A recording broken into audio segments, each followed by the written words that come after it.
João capítulo 4, versículo 5, a palavra do Senhor diz assim: chegou a uma cidade samaritana chamada Sicar,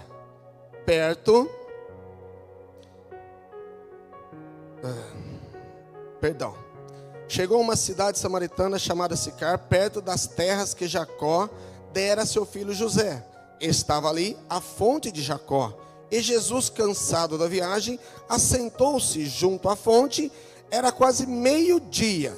Vindo uma mulher samaritana tirar água, Jesus lhe disse: dá-me de beber. Seus discípulos tinham ido à cidade comprar comida. Disse-lhe a mulher samaritana: como, sendo tu judeu, me pedes de beber a mim, que sou mulher samaritana? Pois os judeus não se dão bem com os samaritanos. Amém? Deus trouxe algo lindo sobre a história dessa mulher e sobre essa cidade de Samaria, a qual Deus queria salvar o povo daquela cidade. Jesus tinha um propósito com aquele povo. Então, antes de nós entendermos a história dessa mulher, quando eu deparei com este versículo, onde diz assim que os samaritanos não se davam com os judeus, e os judeus não se davam com os samaritanos. Mesmo povo, vizinho, todos judeus, todos de Israel, todos filhos de Abraão, crendo num único Deus e esperando o Cristo, o Messias. Eles esperavam, mas ele não se dava. E a Bíblia diz que lá atrás, bem lá atrás, desde a época de Salomão, depois de seus filhos, houve uma divisão entre Israel. 2 tribos divididas no meio, Judá, e 10 tribos, Israel. Israel começou a ter ali Samaria como a sua capital, e Judá, Jerusalém. Então começou a haver desde lá de trás uma rixa entre eles, uma divisão entre esses povos irmãos, de um mesmo povo, de uma mesma família. Com o passar da história, o povo de Israel foi se corrompendo, entrou a idolatria no seu meio, quando eles foram levados cativos, e aí houve uma divisão.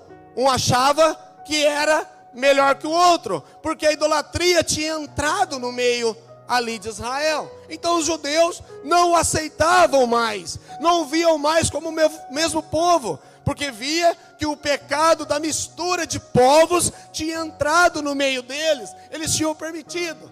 E naquela época, o povo que estava em Israel, dominado pelos seus reis, não queria que eles descessem até Jerusalém para adorar a Deus no Monte Santo, Moriá. Então ali eles criam um templo para os samaritanos no Monte Gerizim, onde eles acreditavam que o Monte da Bênção era onde Deus tinha mandado sacrificar Isaac, onde começava toda a bênção da palavra do Senhor. E os judeus acreditavam no Monte Moriá, onde está o templo, o Santo dos Santos. Então, aquela história, ela é antiga. Um não concordava com o outro, não se davam. Os samaritanos não se davam com os judeus. E aquela rixa foi passando, o tempo foi passando, até um dia chegar em Jesus. E a palavra do Senhor diz que Jesus estava indo de uma cidade a outra, estava indo para a Judéia, e ele tinha que passar por Samaria. Ele deveria passar, precisava ter o acesso por um caminho mais curto até Samaria. Quando eu comecei a meditar nessa palavra, fiquei pensando, eles não se davam, eles, mesmo sendo povos irmãos, não se comunicavam direito, eles cortavam volta. Às vezes era necessário encurtar o caminho por onde eles deveriam passar, mas eles davam volta só para não passar em Samaria, para não ter contato com aquele povo de Samaria. no versículo 22, diz que quando Jesus tem um diálogo com aquela mulher, então ela diz a Jesus, a samaritana: Senhor, mas da onde nós devemos adorar? Nós aprendemos com nossos pais que é aqui, no Monte Gerizim, mas vocês, judeus, diz que é no Monte Moriá, que é no templo, e nós acreditamos que é um monte. Então Jesus vira para esta mulher e diz assim: olha, você sabe que vocês estão errados. Vocês estão errados. Vocês adoram errado, servem errado. Porque o importante é saber que a salvação vem pelos judeus. Ou seja, ele estava dizendo àquela mulher que a salvação só poderia vir por Jesus. Naquele momento, cai por terra toda a tradição que aquela mulher aprendeu dos seus pais, daquilo que ela acreditava. Ela diz: mas meus pais me ensinaram, os nossos antepassados, que é aqui que se deve adorar, mas vocês estão adorando errado, porque a salvação vem dos judeus. Ninguém pode trazer salvação, não é santo A, não é religião B, ninguém pode trazer salvação a não ser o próprio Jesus. Então ali ele cai por terra toda a religião, todo o pensamento humano, toda maneira de acreditar que seja diferente de acreditar que a salvação não venha sobre Jesus. É engraçado quando nós olhamos para esse texto e vê a briga daquela época, que ela se assemelha muito aos nossos dias. Há pessoas que você vai conversar, ela ainda vive a tradição religiosa dos seus pais. Ela não quer saber. Ela diz: é o mesmo Deus, nós servimos o mesmo Deus, então todos os caminhos levam a Deus. Mas a palavra diz que é mentira, só há um caminho, por Jesus.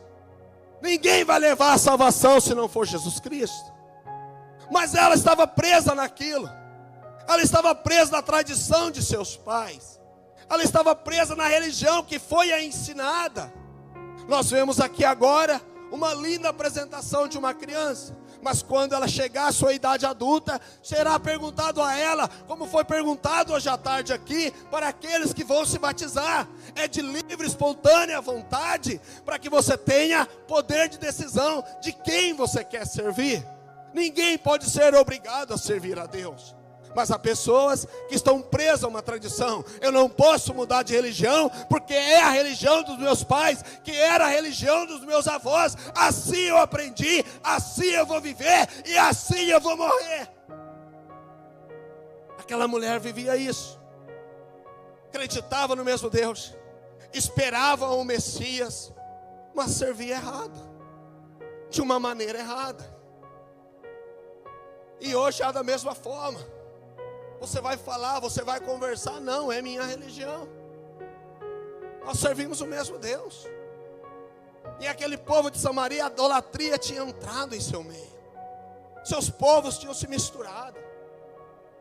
E eles não adoravam somente a Deus, mas eles adoravam outros deuses, a qual a Bíblia não diz, a qual a Bíblia não ensina.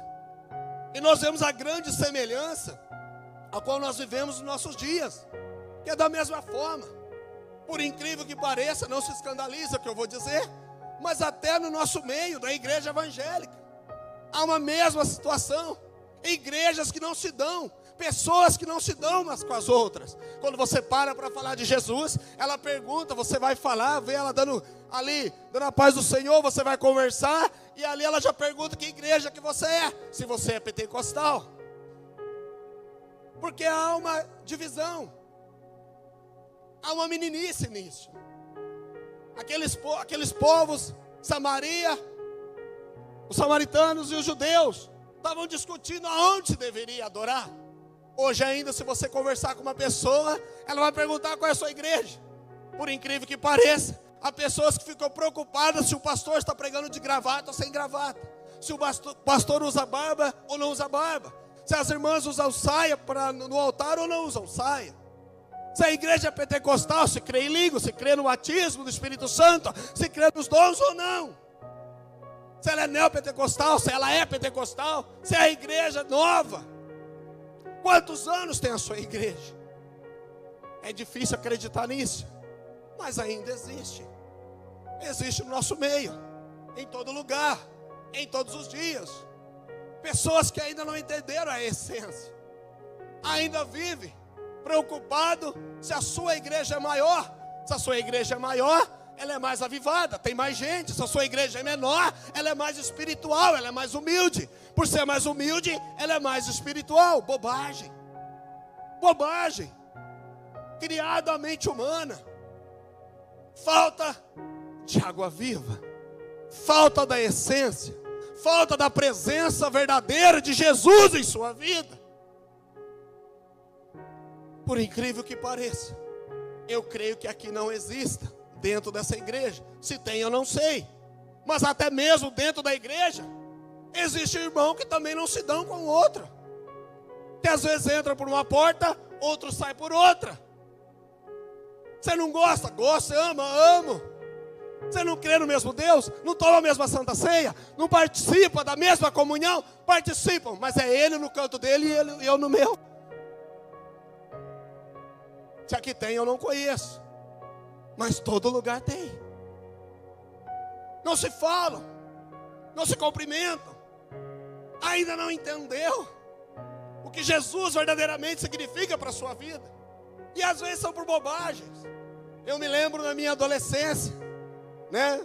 Ali jovenzinho, está aqui meu irmão, que hoje eu estou aqui porque um dia ele me convidou a estar nesse ministério. Mas a gente ficou anos sem se falar. A gente ainda não conhecia a Cristo. E a gente não se falava.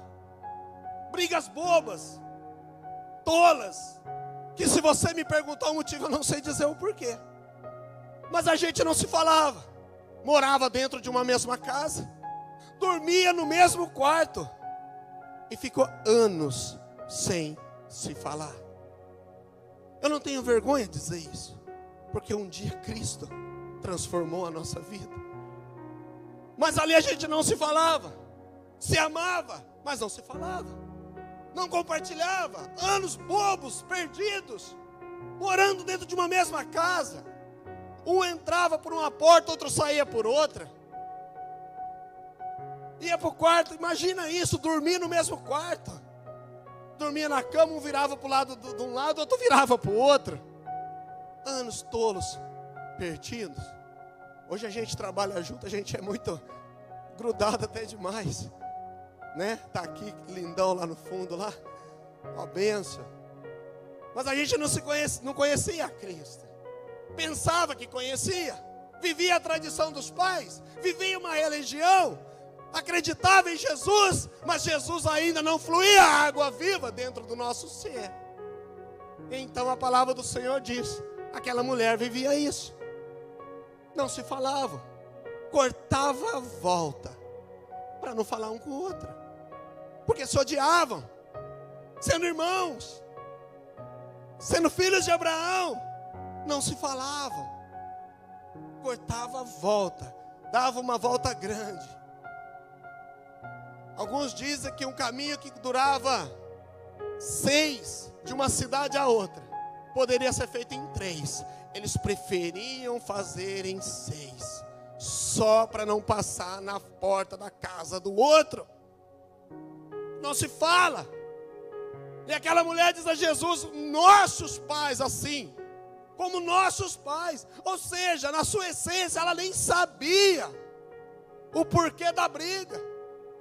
Há pessoas ainda hoje, como eu um dia lá atrás, se alguém me perguntasse: por que vocês brigaram? Não sei. Coisas tolas, coisas bobas, e são tempos perdidos. Te impede de ser abençoado, te atrapalha de alcançar a bênção do Senhor, te impede, porque você corta a volta de um caminho que é mais perto, você vai longe. Amém? Se você puder, abra sua Bíblia aí no mesmo capítulo, no versículo 13. A palavra diz assim: respondeu Jesus: todo aquele que beber desta água tornará a ter sede, mas aquele que beber da água que eu lhe der, nunca mais terá sede. Deveras a água que eu lhe der, se fará nele uma fonte de água que jorre para a vida eterna. Disse a mulher: Senhor, dá-me desta água, para que eu não mais tenha sede, nem precise vir aqui tirá-la. A palavra do Senhor diz assim que Jesus, cansado da viagem, ele para no caminho, no monte, onde havia ali o poço de Jacó. Ele manda seus discípulos irem para a cidade, e ali ele vai esperar uma mulher, a samaritana, que ela não sabia, mas Jesus naquele dia tinha marcado um encontro com ela. Ela não sabia que Jesus estava ali. Ela não sabia aquele que ela cria, que ela um dia ouviu falar, estaria naquele lugar. Jesus marcou um encontro com aquela mulher, e ela não sabia. Como nós essa noite, muitos chegaram aqui nessa noite e nem sabem. Jesus marcou um encontro com você. Mas eu também marquei um encontro. Não, ele sabia, ele preparou. Você não veio pelas suas forças, você não veio por um convite, você não veio por ocasião, porque a palavra do Senhor diz assim, que Ele nos escolheu primeiro, Ele te chamou, e Ele preparou esse dia, para que você estivesse aqui, para poder te abençoar.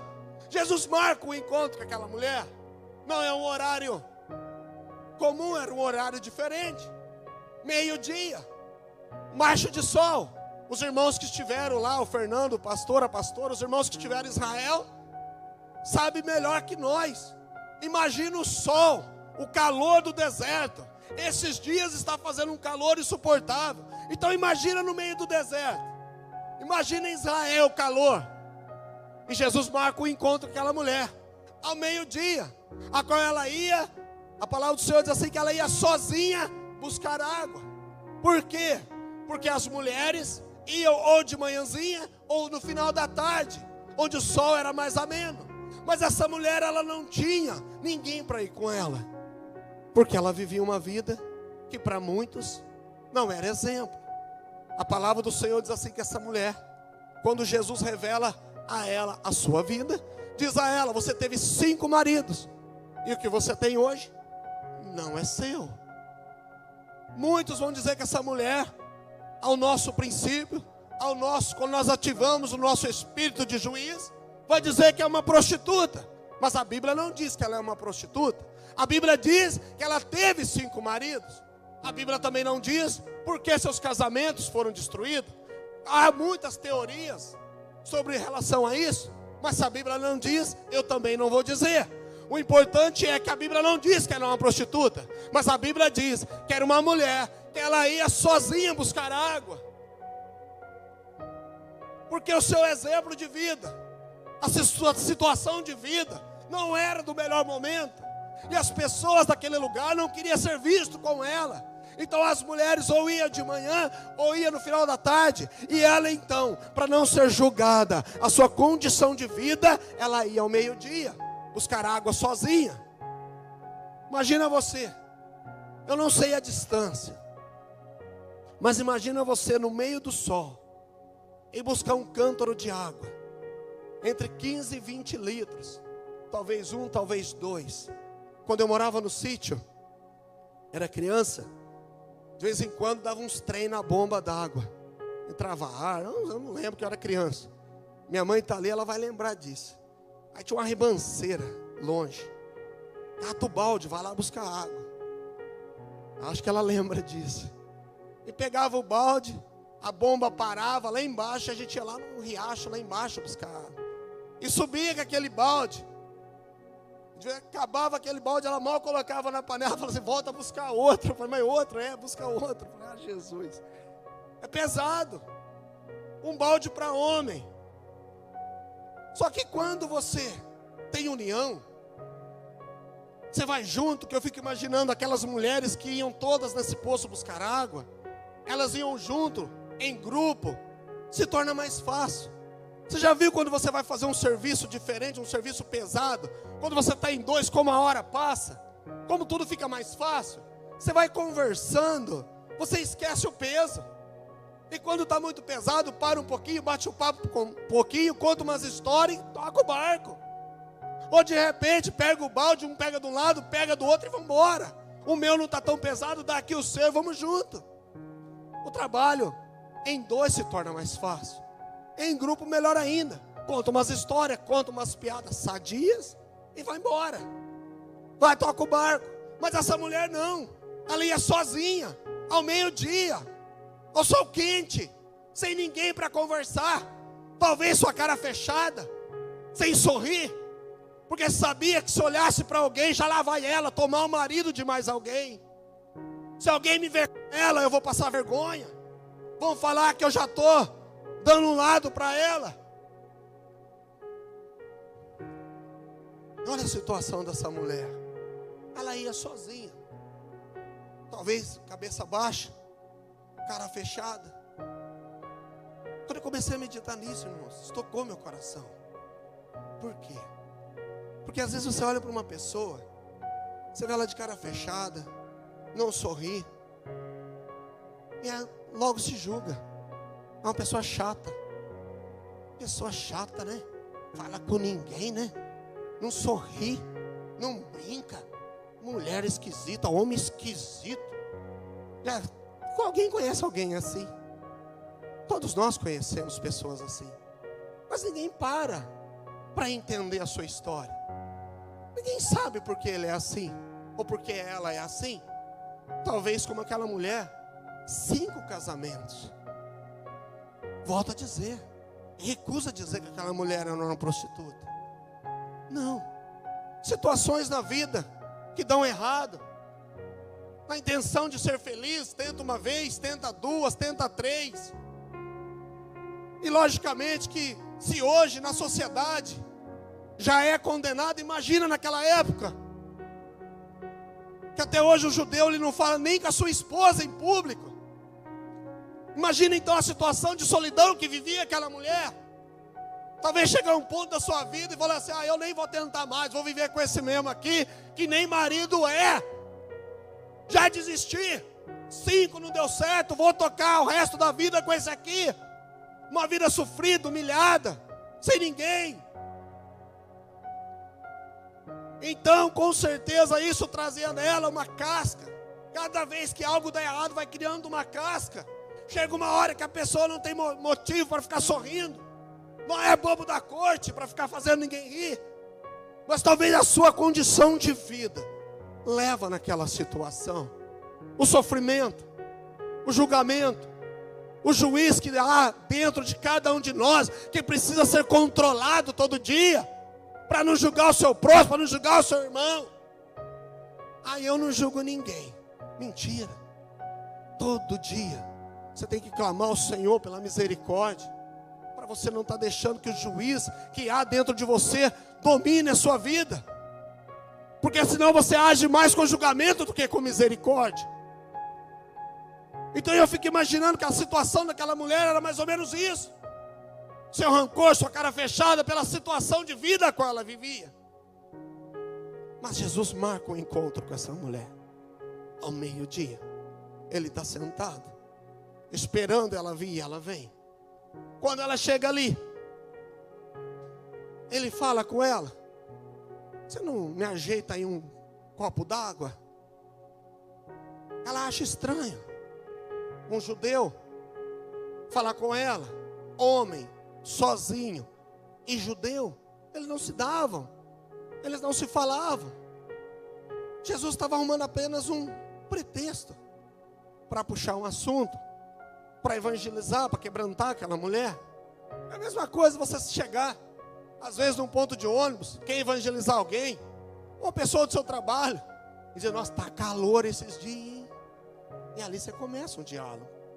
Nossa, está calor. Rapaz, esse tempo muda toda hora. Meu nariz de que está. E ali começa um diálogo, né? Você viu que frio? Olha, choveu, graças a Deus. Verdade. E ali começa um diálogo. E aquilo vai trazendo um quebrantamento. A conversa vai desenrolando. Mas aquela mulher, a princípio, de tanto apanhar da sua própria vida, da sua condição de vida, de situações da sua vida que deram errado, de tanto apanhar do lugar mesmo do seu próprio povo, Porque o seu próprio povo tem disso. Julga mais do que o de fora. O seu próprio povo tem disso, né? Não deveria, mas tem. Às vezes a pior crítica vem de dentro de casa, da própria igreja, do seu ambiente, a qual você deveria ter mais união, ter mais amor, ter mais conforto. Mas não. E ela tinha. A sua luta estava ali no meio do seu próprio povo. Por isso que ela ia sozinha. Então Jesus ali começa a falar com ela. Traz um diálogo para ela. Se você soubesse. Ela pergunta para ele, mas água? Você está falando comigo, senhor samaritana? E ele disse, se você soubesse quem pede água, quem está te pedindo te daria água viva. Fala, água viva? Opa, mexeu com ela, já começou um diálogo. Opa, isso mexeu a curiosidade dela. Água viva? Mas que água que é essa? Você não tem nem como tirar do poço. Você não tem nem como tirar. E ele diz, eu posso te dar água viva. Ela falou, pera lá, isso me interessou. Água viva, olha, eu venho aqui todo dia, debaixo do sol quente, sozinha, debaixo de humilhação. Me dá dessa água, para que eu não tenha mais que voltar aqui. Ela não entendeu o que ele estava dizendo. Ela levou por algo material, como mágico. Uma água que ela ia tomar, ela nunca mais ia precisar beber água. Se ela não precisasse mais beber água, ela não precisava mais voltar naquele lugar. Se ela não voltasse mais naquele lugar, ela não precisaria mais confrontar com a humilhação a qual ela ia viver. Ela falou, então me dá dessa água, para que eu não precise. Olha o que diz o texto, versículo 15. Disse-lhe a mulher, Senhor, dá-me desta água, para que eu não mais tenha sede, nem precise vir aqui tirá-la, para que eu não precise voltar mais aqui. Infelizmente, irmãos, há pessoas também dentro da igreja que ainda não entendeu o que Jesus quer da sua vida. Ele ainda não compreendeu. O que Jesus estava dizendo, aquela mulher, a água que eu te der vai fluir dentro de si, água, como fonte de água viva. Ele não estava falando de uma água como um copo de água desse. Ele estava falando de algo sobrenatural, que ia mudar a sua história. Mas ela não entendeu. Ela pensou que ele dizia sobre algo material. Então dá dessa água, para que eu não precise mais voltar aqui. Você sabia que há pessoas que pensam assim? Ela vem na igreja, ouve a palavra, gosta da palavra, gosta do louvor, ela escuta falar de bênção, e no seu coração está assim, me dá essa bênção, para que eu precise não mais voltar aqui, para que eu não precise mais vir aqui. Eu só quero a minha bênção, eu só quero a minha cura, eu só quero o meu casamento restaurado, eu só quero a minha vida transformada. Porque se ela tiver a minha bênção, a minha prosperidade, eu não volto mais aqui. Quando a pessoa ainda está na carne, é isso que ela pensa. Quando a pessoa ainda não entendeu o que Jesus quer fazer na vida dela, é isso que ela imagina. Me dá dessa água, para eu não precisar mais vir aqui. Por isso que muitas pessoas, até crentes, quando tem uma campanha, ele vem, ele faz uma força, mas quando acaba ele não vem mais. Crente, porque na mente dele está isso. Ele só quer aquilo que Jesus pode lhe dar. Ele só quer aquilo que Jesus pode proporcionar à sua vida. Dar um casamento, dar um emprego melhor, restaurar o seu filho, libertar o seu filho, libertar a sua casa. Mas ele não entendeu que Jesus quer dele é muito mais. Jesus quer fazer dele uma fonte de água viva. Aquela mulher era mais improvável. Por que Jesus vai falar com ela diretamente? Porque em 1 Samuel, capítulo 16, versículo 7, diz que Deus não vê como o homem vê. Quando manda ungir Davi, Samuel ungir Davi, ele vai lá, ele procura o mais bonito, o mais forte, para ser um rei, para ser um soldado. Deus o repreende. Deus o repreende. Samuel, Samuel. Eu não vejo como o homem vê, eu vejo o coração. Se Jesus pegasse os seus 12 discípulos e dissesse a eles assim: olha, eu quero salvar essa cidade. Eu preciso levantar um evangelista nessa cidade. Eu preciso levantar alguém que faça um testemunho vivo nessa cidade, que eu quero salvar Samaria. Se ele dissesse aos seus 12 discípulos: vai lá, escolhe alguém e traz aqui, quanto será que traria uma mulher que tinha uma vida tão destruída? Será que alguém traria esta mulher? Dos seus 12 discípulos? Olha, encontrei essa aqui, mas ela teve 5 maridos, e o que ela tem nem dela é. Não traria, porque o homem vê a aparência, a condição financeira. O homem vê isso. Jesus vê o coração. Há algo naquela mulher que só Jesus viu. Só Jesus viu.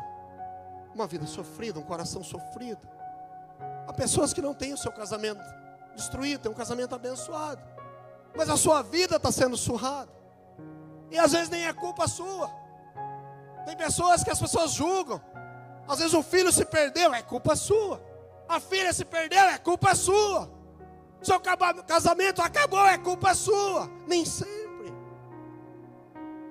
Há um conjunto de fatores.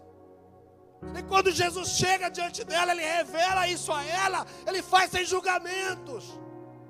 Ele faz apenas para ela entender que quem estava ali era o Messias na sua frente. Ele revela ao seu coração quem estava ali. Mas não faz por julgamento, por julgar a sua condição de vida, a qual ela está vivendo. E ela é um improvável. Aquela que ninguém dá nada. É isso que Jesus faz. Ele pega a nossa vida, nos coloca em lugares onde ninguém nos dá nada. Pega aquele menos improvável e transforma a vida dele. Para que as pessoas olhem para ele e falem: mas você... sou eu. Sou eu. Mas você não era...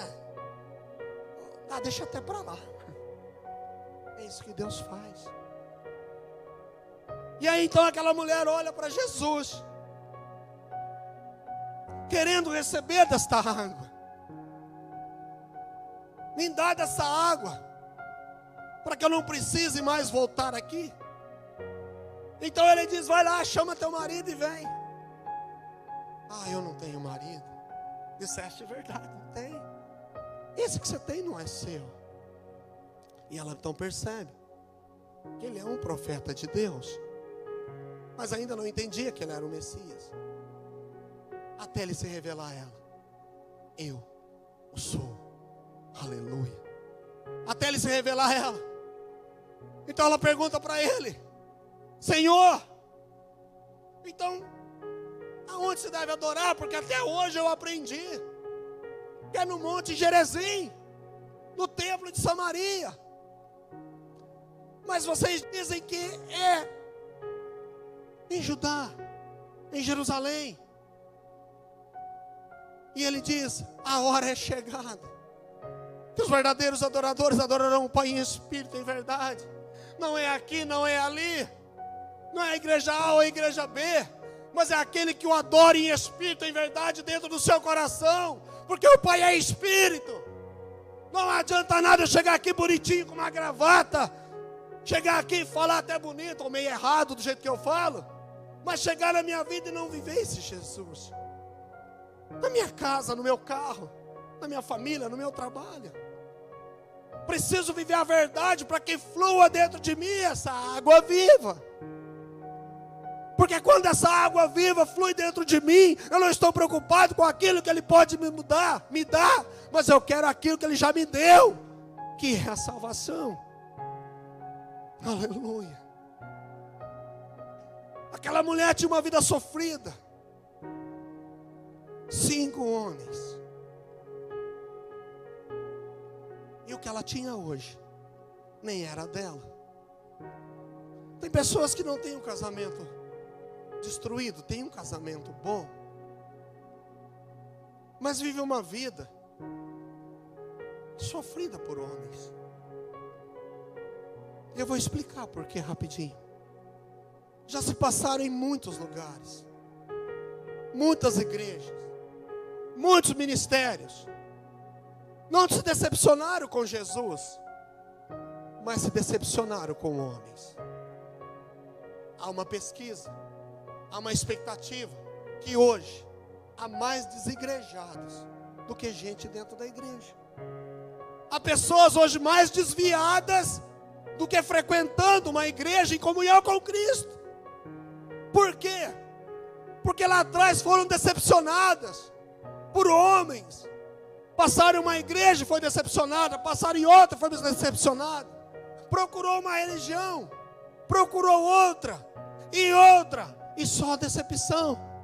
Aquilo vai criando uma casca. Eu conheço pessoas que, se você falar de igreja, ela briga. Se você falar de religião, ela briga. Foi tão decepcionada por homens nessa terra que não pode nem sequer ouvir falar. Homens que decepcionam, que só tem a água, mas não tem a água viva.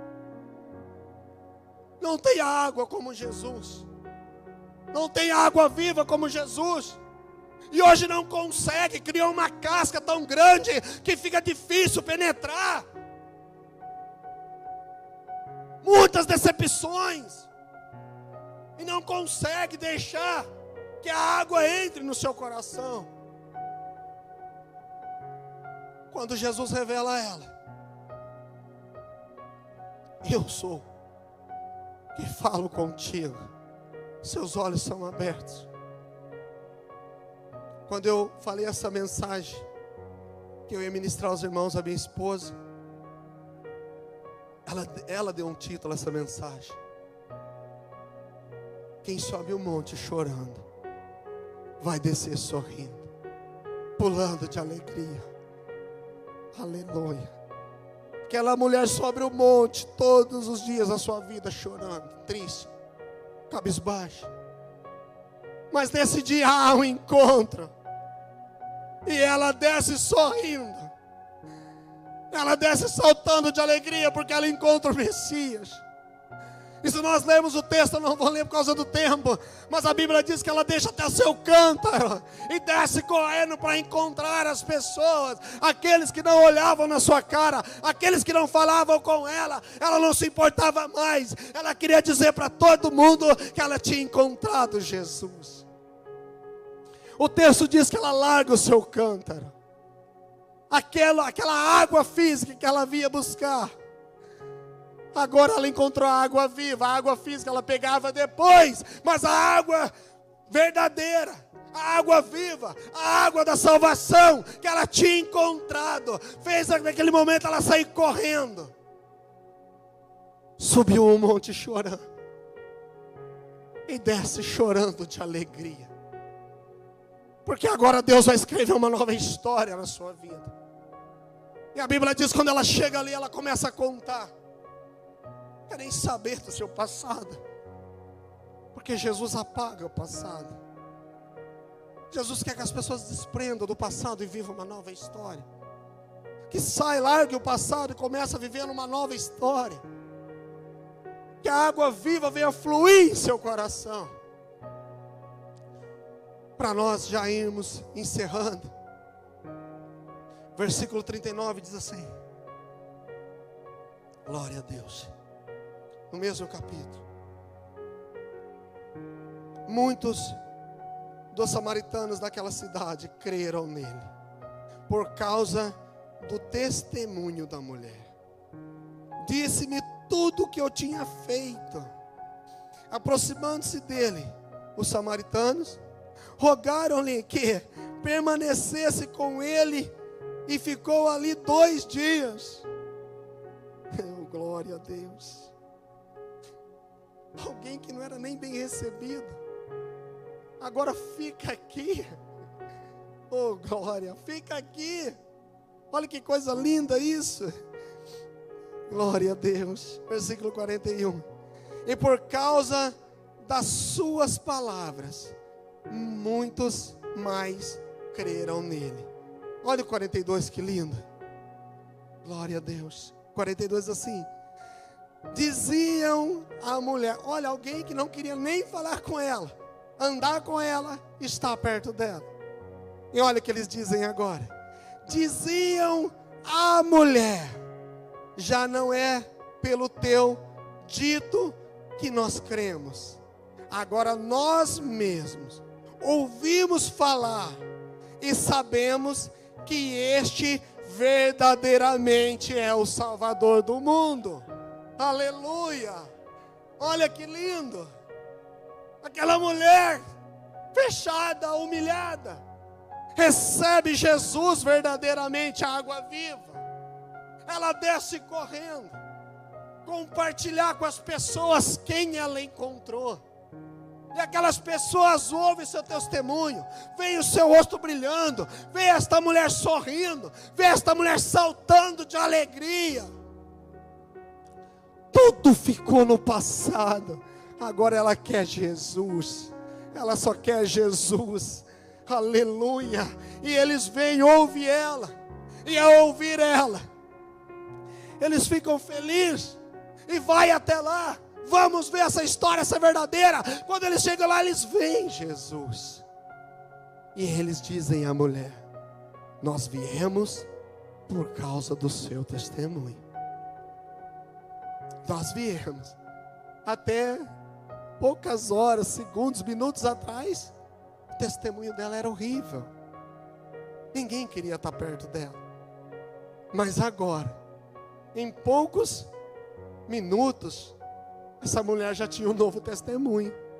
Ela já tinha testemunho.